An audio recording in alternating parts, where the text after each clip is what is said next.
Hello and welcome to yet another very exciting session of the Positivity Project.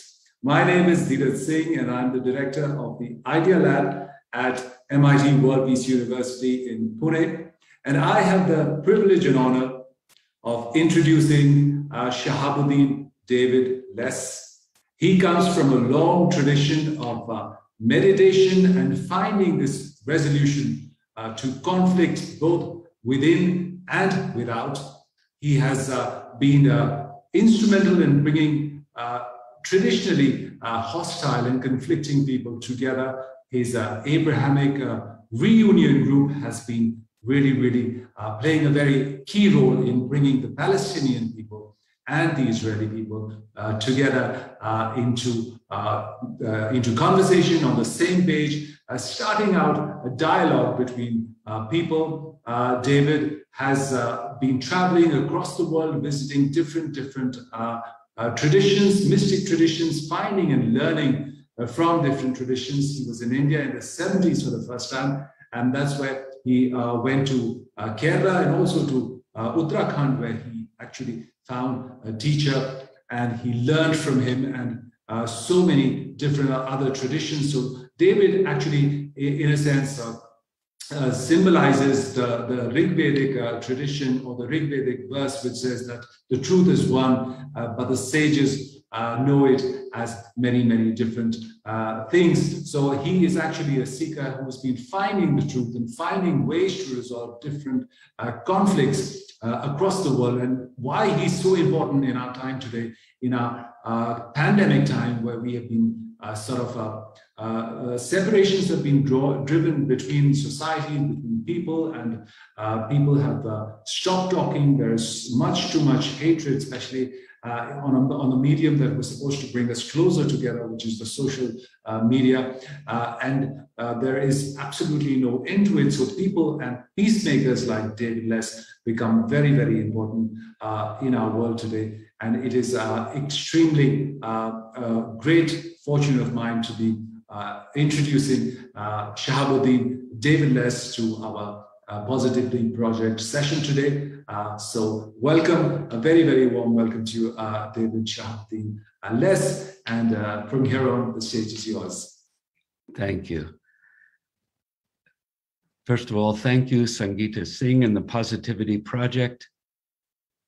It is events like this that touch a deeper place in each human being who's open to it, that's been waiting to have their heart tickled. We all, in our depth, want peace. And you might look at the world and say, well, if that's the case, why is there such a mess? And there is a mess right now. But we need to understand something, some basic inner guidelines about peace.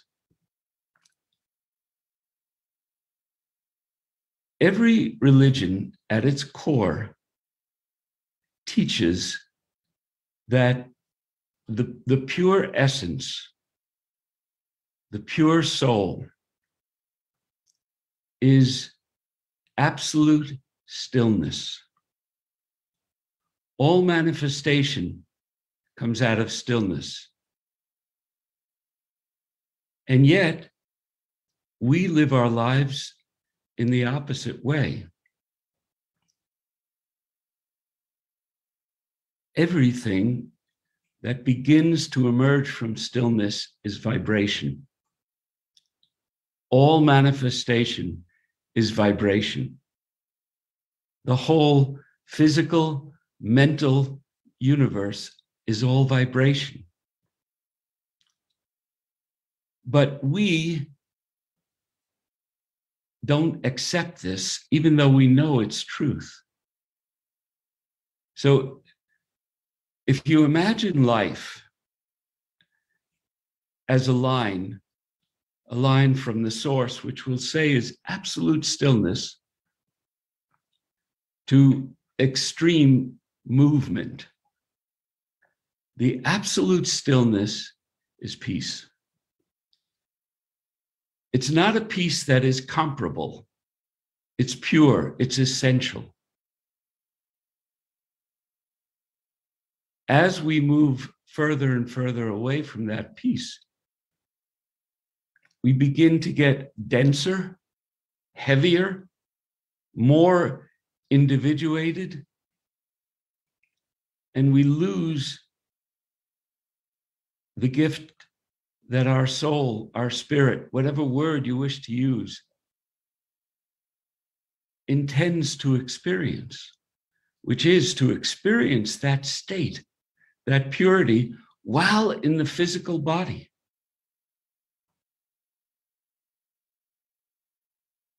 It's true, I've traveled greatly in my life.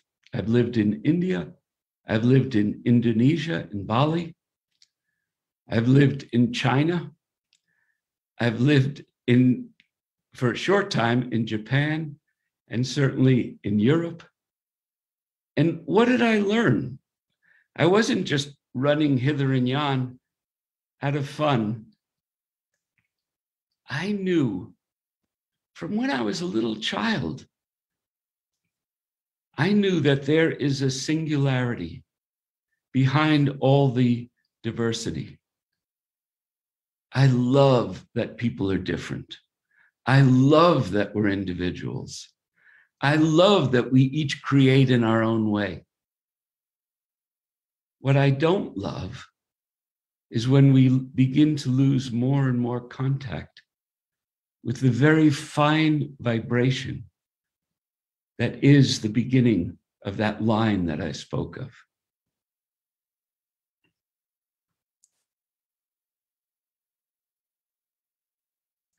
And what did I see? I saw that there is a unifying essence among all human beings, among all manifestation. And I don't know how to say this without it sounding threatening, and I don't mean it that way. But if we begin to only trust the densest vibrations, the most selfish vibrations, I genuinely fear for humanity. You know, people say, oh, we need to save the planet. The planet's fine. It's been here for billions of years. If human beings disappear, it'll still be here. It'll take a few tens or hundreds of millions of years, but it will be here. But humanity, this beautiful creation, has a chance to move to the next step. We've never had a global civilization before. With all the different iterations of humanity, we've never had a global civilization. Here we are, all together.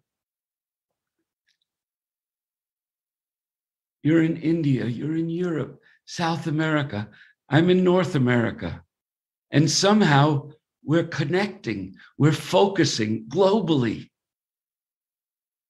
Can you imagine if we use the fullness of our potentiality to connect and recognize each other as a different version of the one being? There's only one being, the eternal, the only being, and in actuality, nothing exists but that one being. But we've lost touch with that. And that's our challenge.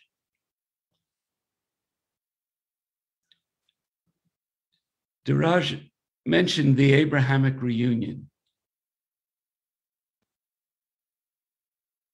This is a group of human beings in both Palestine and Israel who recognized that what is occurring doesn't have to be.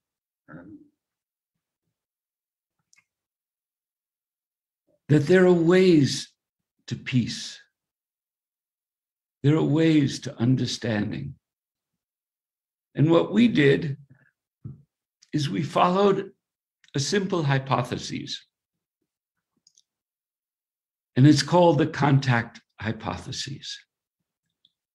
And simply stated, if you bring people together who have never really met, but have imagined the other, if you bring them together in a neutral surrounding, hopefully a beautiful one, without having a preconceived idea of what the result, quote, should be, but you just let it happen, remarkable things can emerge.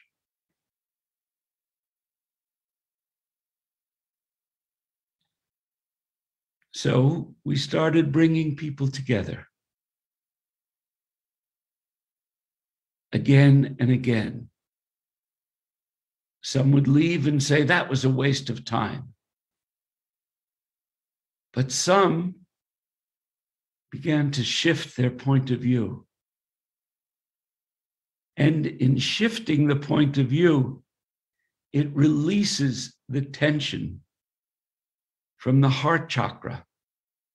It releases the tightness. And the natural love that's there begins to emerge. So we brought together groups of women, men, families, children, and clergy. And we brought together people who really hated each other. We brought together victims of violence to tell their story.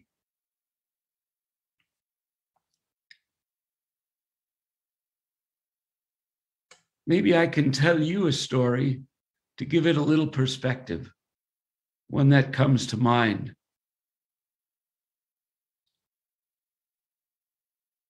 There was a conference, and at the conference, 2 women were invited to present.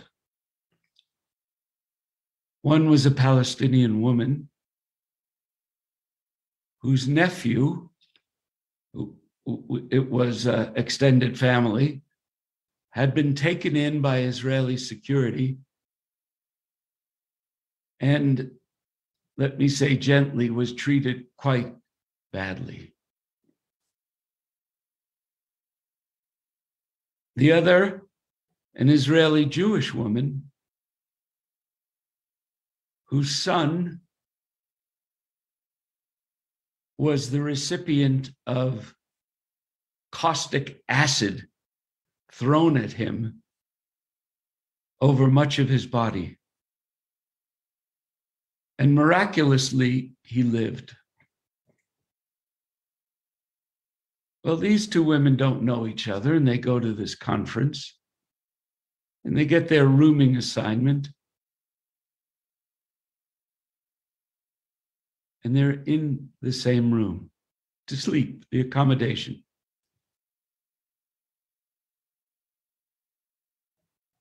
The Israeli woman told me, she said, I didn't sleep a wink. I was in fear the whole night. Finally, at about 3 or 4 in the morning, the Palestinian woman said, I can't take it anymore. Go ahead and kill me. If you want to kill me, kill me. The Israeli woman said, no, I was afraid you wanted to kill me. Well, those 2 women became very close friends and have started some really beautiful events in Israel and Palestine. So why the story? Well, we hold in our minds impressions, thoughts, feelings about the other, whether we know the other or not.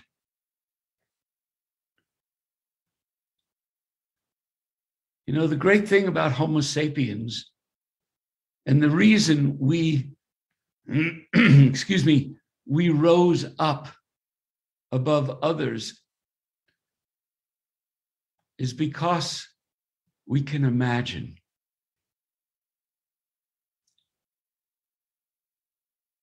Actually, sociologically, the Neanderthals were better suited for this planet.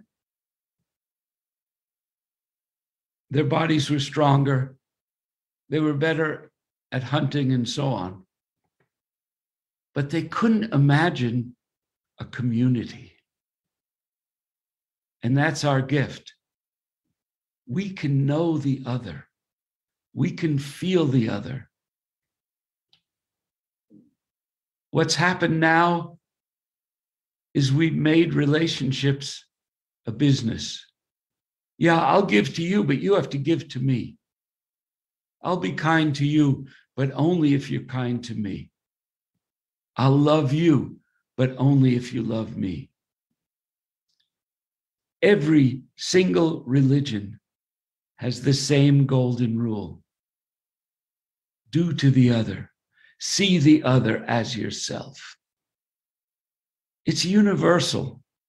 And yet, most of the wars we've fought have been about religion,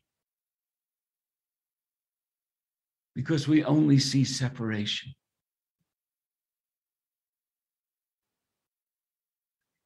We're both right, but I'm righter, is the attitude we get. Well, we have a chance now. We have a chance because we are this global civilization. We have a chance to move forward. But there's one step. Without that step, it's very difficult. And what's the one step?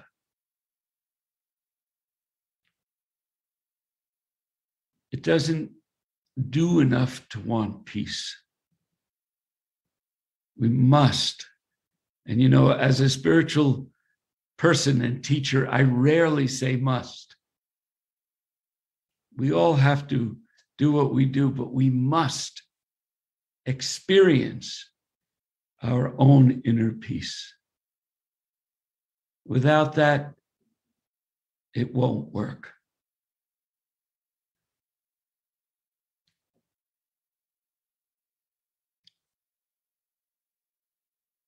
I had a few opportunities.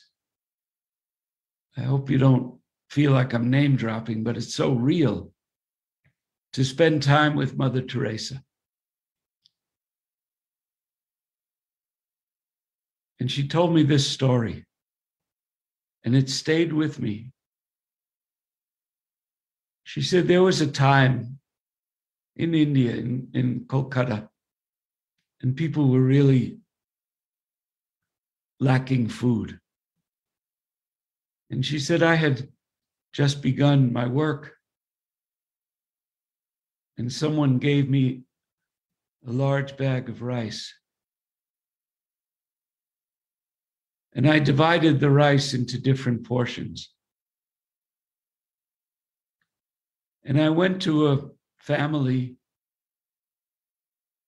that I knew was really on the edge of starvation.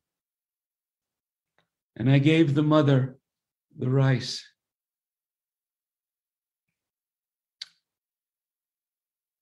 And she thanked me profusely. And she took out 2 bowls in her little hut. And she divided the rice in half. And she immediately took that half and gave it to her neighbor. And Mother Teresa asked her, but you don't have enough. Why did you do that?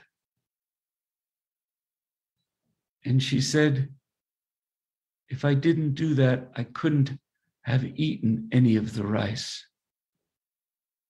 because I would have felt my neighbor's hunger. That story has stayed with me for decades. So to find our own inner peace, of course, there's practice and meditation. But we need desperately to give up our hunger. Not just our hunger for food, our hunger for more and more and more. And as that hunger grows, we tell ourselves a story. And the story is, no, I really need this. What if a rainy day comes? I need a drier roof. What if there's a famine? What if there's a virus? What if? So I'm not selfish because I need all of this.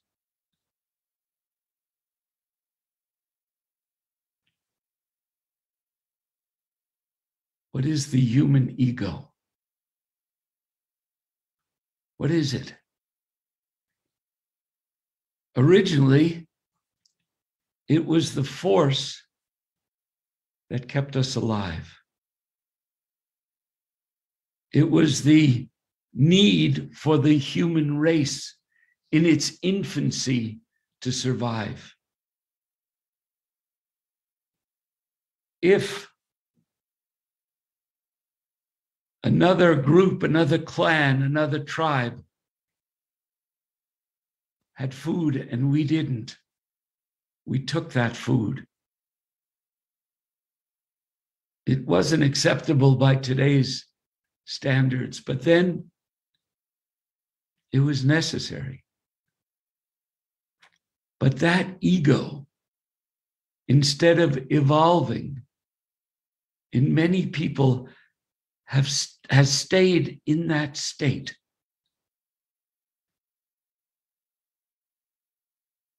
So the training of a peacemaker is to overcome the individuated ego that says, oh, I have a right to this. I need this. Others might suffer, but it's more important because I need this. Well, if we give up that point of view, things begin to happen. Things we could never have imagined. Is it a risk? Sure it is. Sure it is. You know, I have 4 children and 6 grandchildren. And of course, I want them to be well and to be happy. But I also want others to be well and happy. And people say, well, certainly your family comes first. I don't know that we have to rank everything. Can I not wish good things for my family and for my human family? Life is short. And I ask myself often, what are you going to take from here? And what have you given? These are real questions, which we can absorb daily if we dare to look.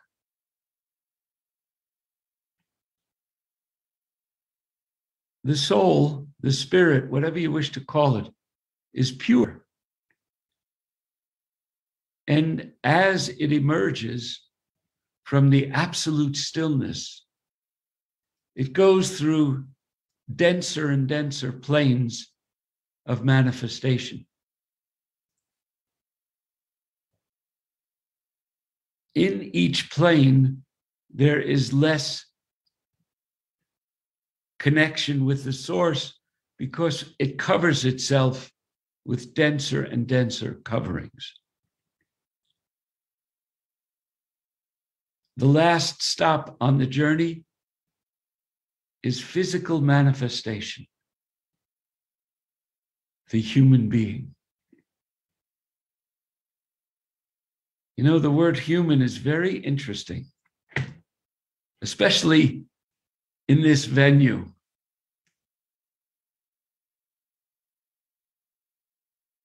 I hope I can remember this correctly, but human comes from two words.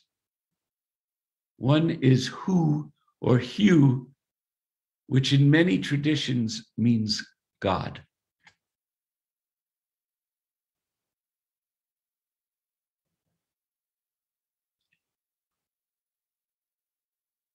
And the other is mana or manas. I might be remembering wrong, but it's Sanskrit. And it means mind. The human is the God mind. It's in us, covered over.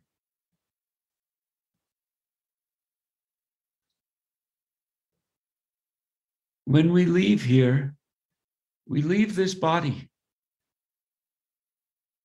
Whether it's buried or cremated or put on platforms in the sky for the vultures to take.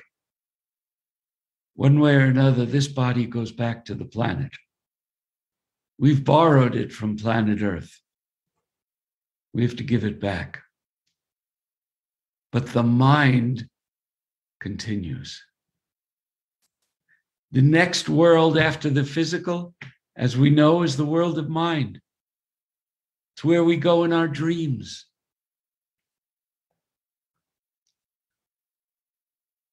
And as these pure souls come in and go through denser and denser planes, they come to the world of mind and they absorb thoughts and feelings that are unfinished. If I die, and which I will, this body will die, and my mind is full of anger, resentment, eventually, in the world of mind, and I'm paraphrasing, eventually the energy will go out of those thoughts. It might take a long, long time. But the other possibility is as these souls who are purely innocent come in, they might take the thought from me. Maybe I'm a terrible person, but they don't know good and bad. They just absorb.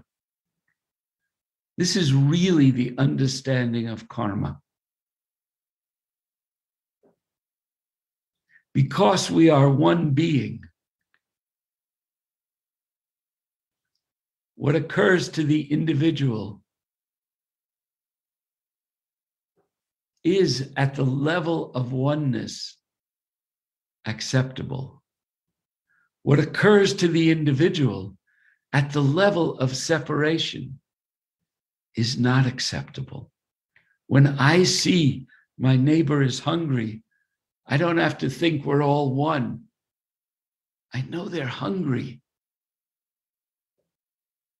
But it can work the other way too. It can be very negative.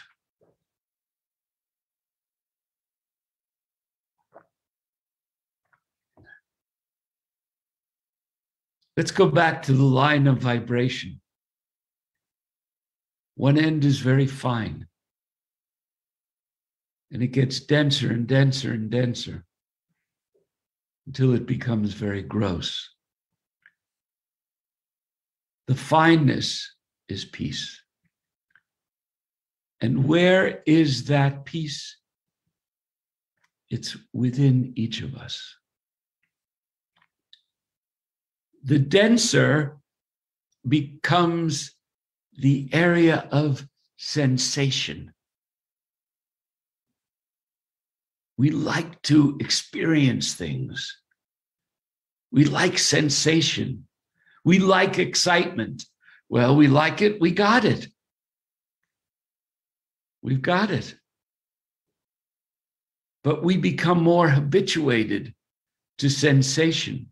We want greater and greater sensation.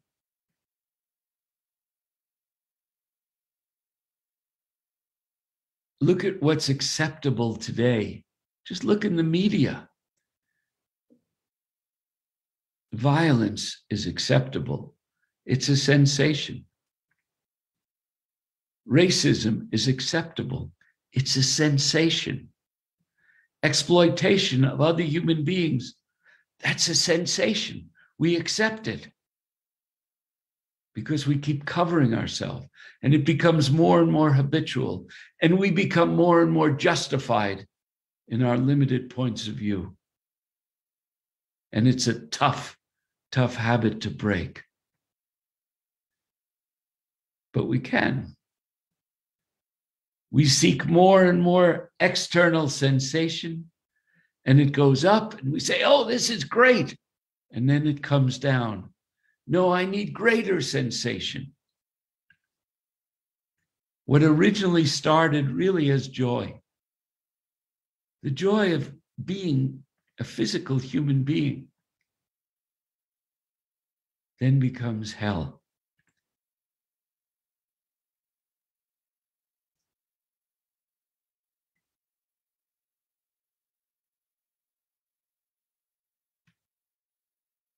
You know,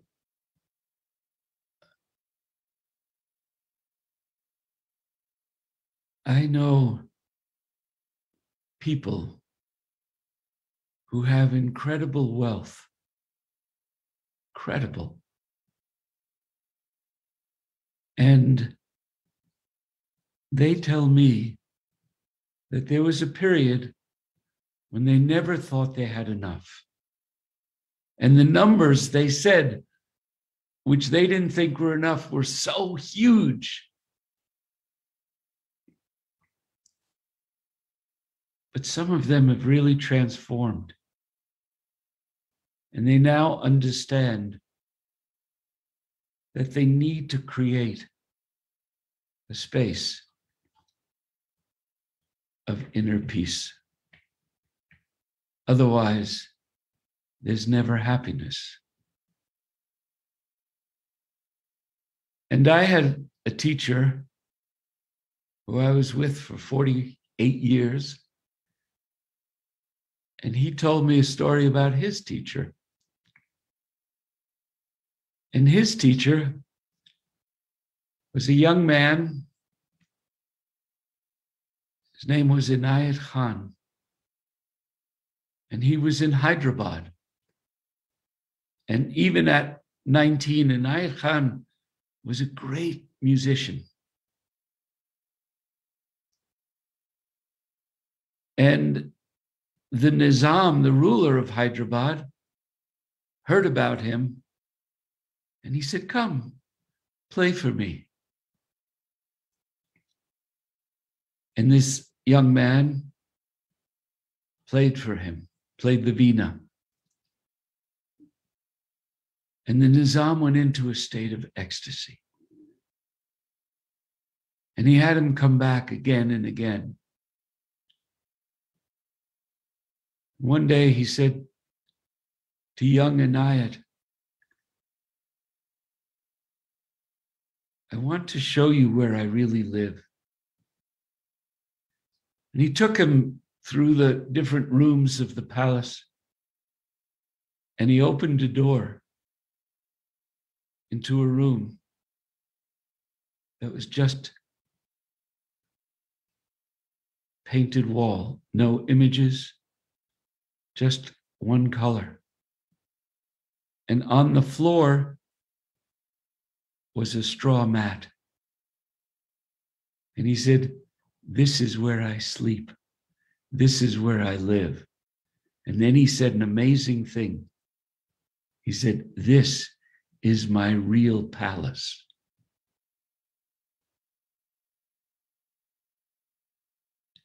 And Anayat, being a young man, said to him, "Then why all the splendor? I've seen you ride once a year and on, I think, a white elephant with a clothing laden with gold." He said, "People need to see the ideal. People need to hope. But this is who I am, the emptiness." If you practice Buddhism, if you practice Zen Buddhism especially, different meditations, where do you get? You get to emptiness. What does it mean? It means peace. It means peace. Sometimes in the meetings that we have, people get a little angry with each other and they vent. They've been through terrible things.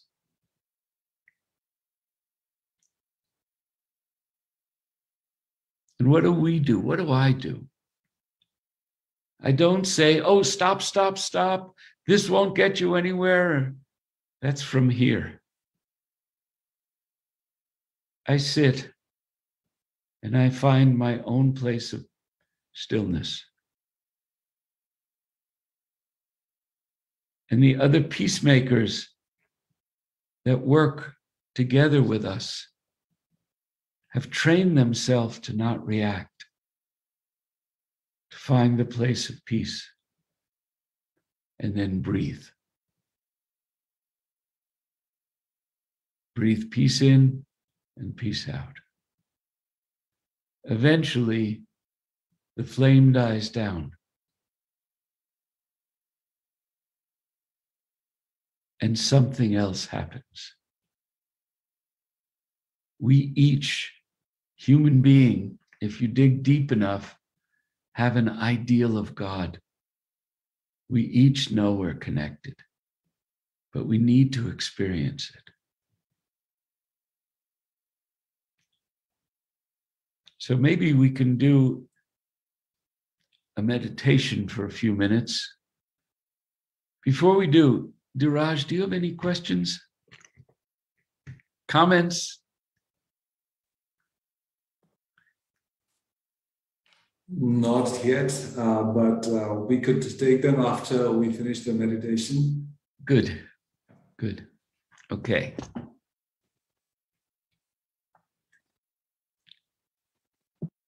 So I ask that you please sit with your back straight if you can. If you wish to lie down, you can lie down. The key thing is to be in the natural state. Don't try.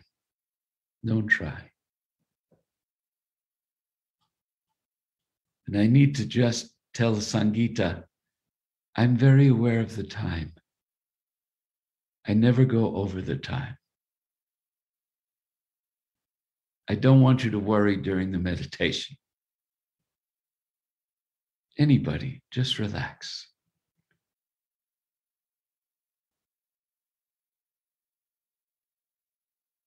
To begin, just observe your breath.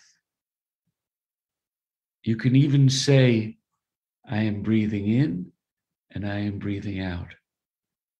But I request that you breathe a natural breath, not a deep breath, not a shallow breath, just a natural rhythm. Vibration that I spoke of is rhythm. When it gets very out of rhythm, we have chaos. But when it's in rhythm, it's truly a gift. So just a natural breath, as if your breath is a swing, a child's swing. And you see it going back and going forward as you inhale and exhale.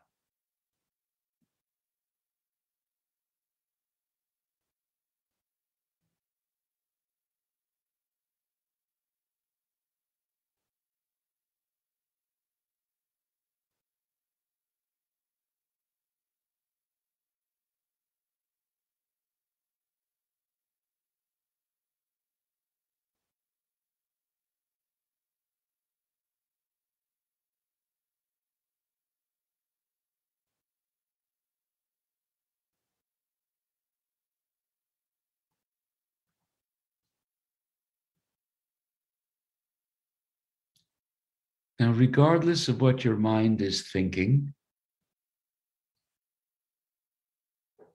just very gently imagine that breath is energy, prana is life, and you're breathing this life in and out through the center of your chest, right where the breastbone is.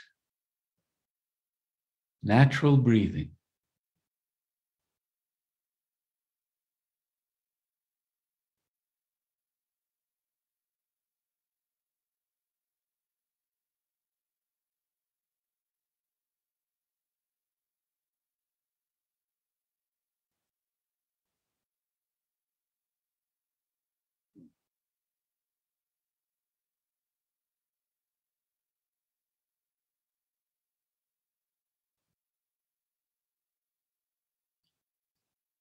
And now,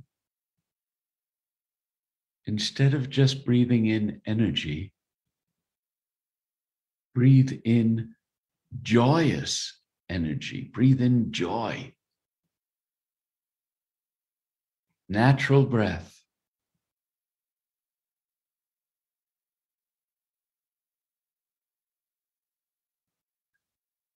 Don't be afraid to feel this joy.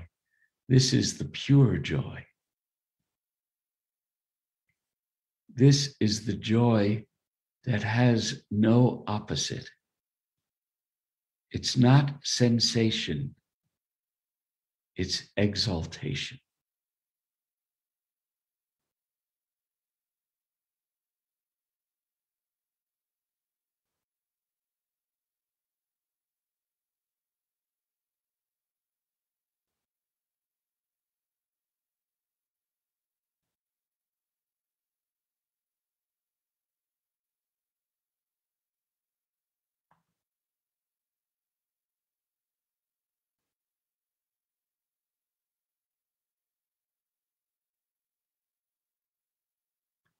Keep the thought of joy in your heart.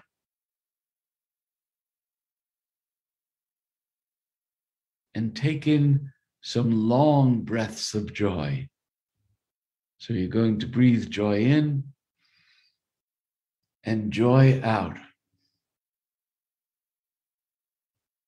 Continue that.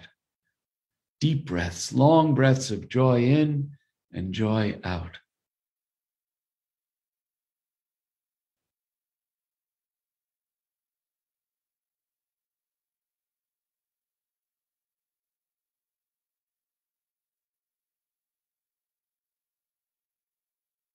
Remember, no questions. This is the true joy with no opposite, no question.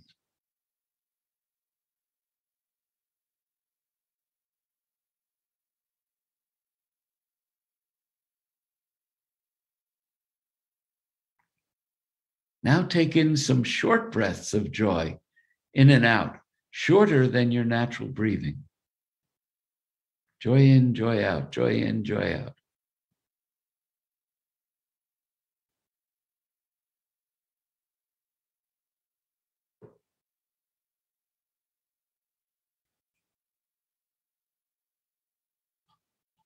Now back to the natural breath, breathing joy in and out the heart.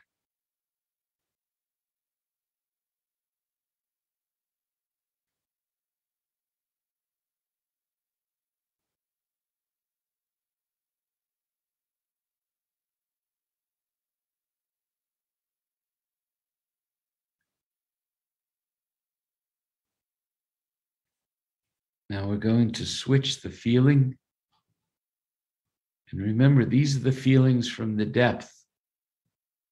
It's like the ocean. The surface can have waves and storms.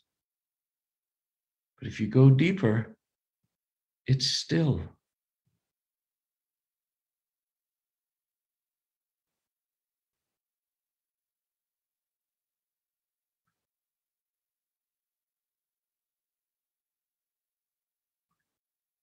So now, with the thought of love in your heart, breathe love in and love out with the natural breath.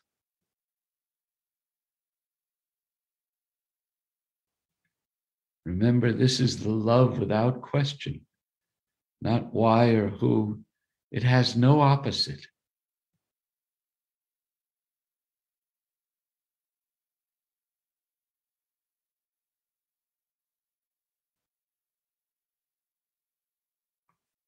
And really feel it. Let yourself feel.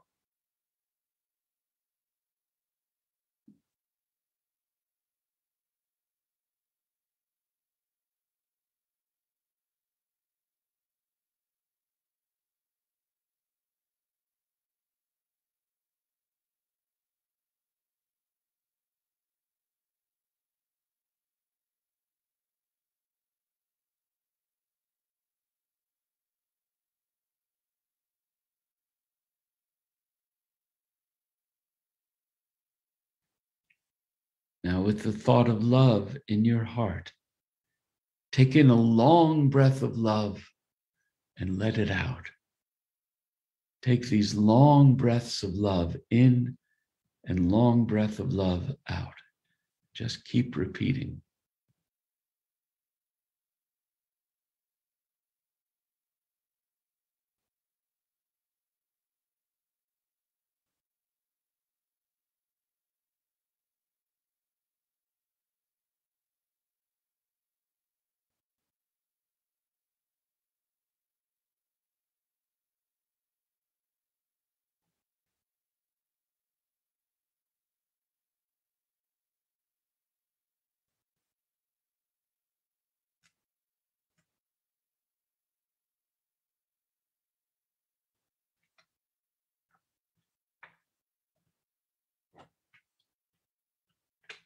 Now, short breaths of love in and short breaths of love out.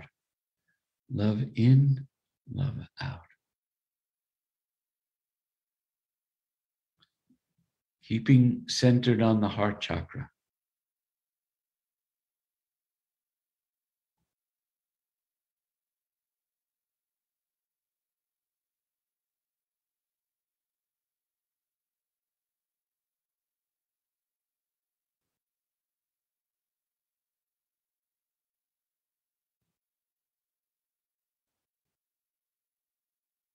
Now back to natural breathing. Natural breathing.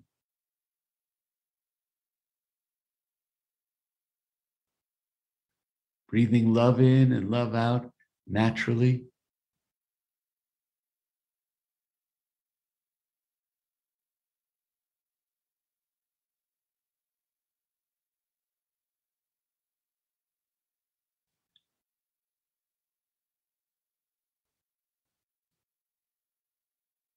And now finally, breathe peace in and peace out.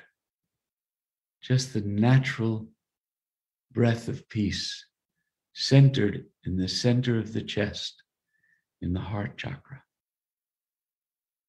Just natural peace in and peace out.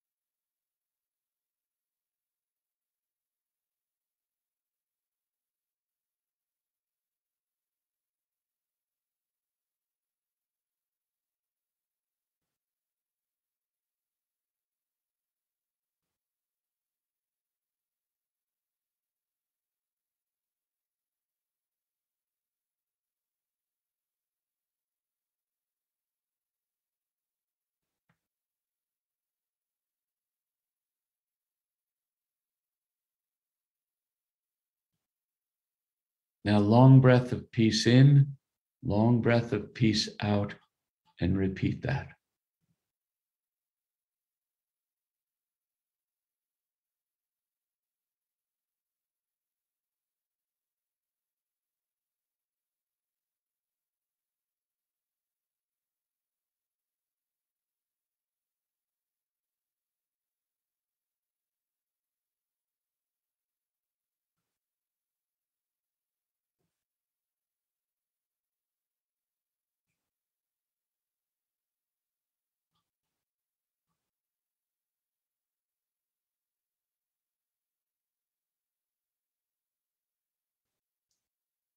Now, short breath, peace in and peace out.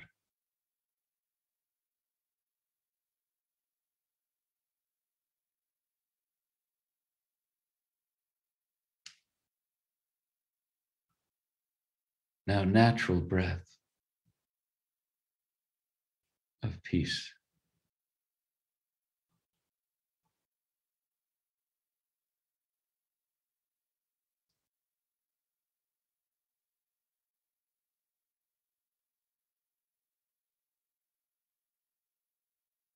Now, fill up the room that you're in, fill it with peace.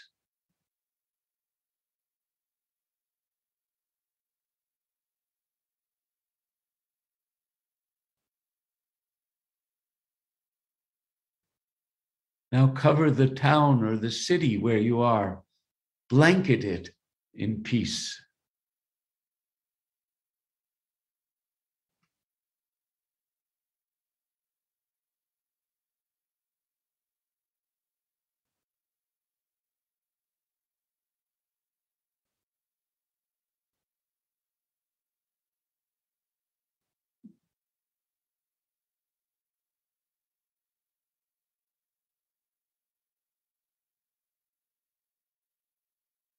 And now extend that peace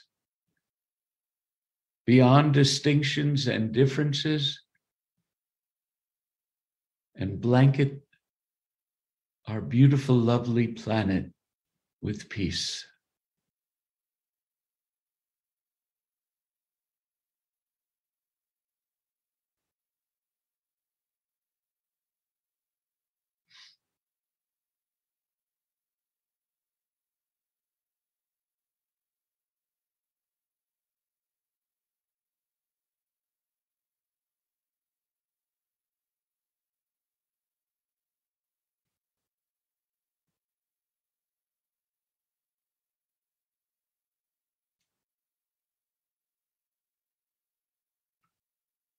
Holy Mother, grant us peace.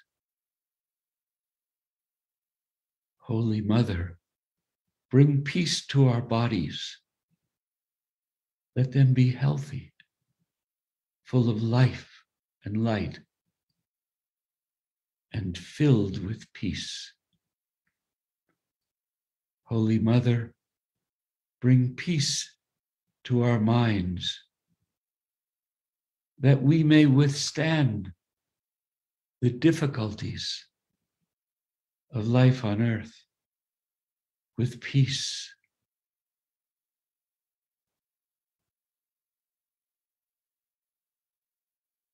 Holy Mother, help us to extend peace, kindness, and tolerance to all human beings.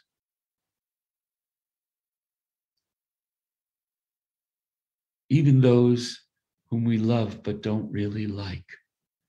Help us to extend peace. Holy Mother, cover our hearts with peace. Bring peace to our breath. Bring peace to our eyes.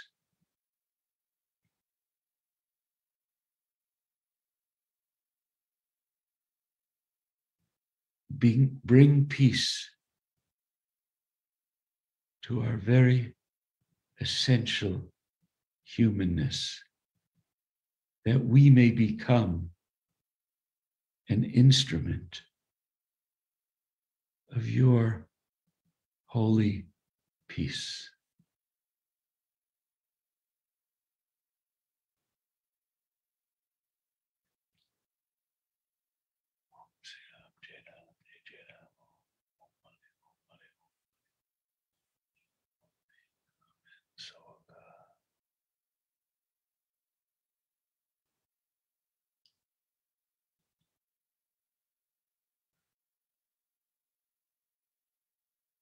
So while we're in this state, just take a few seconds and think of those in your family or friends that you really love. Just think of them.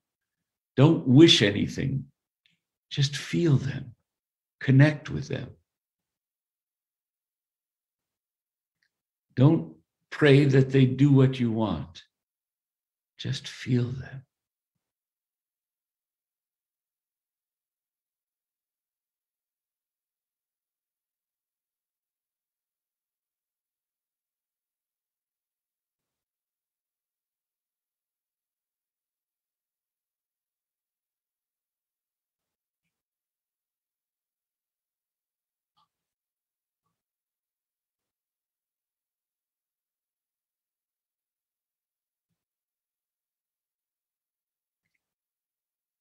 Om Hari Om, Amin, Omen, Amen, Yahu Soka. So now open your eyes.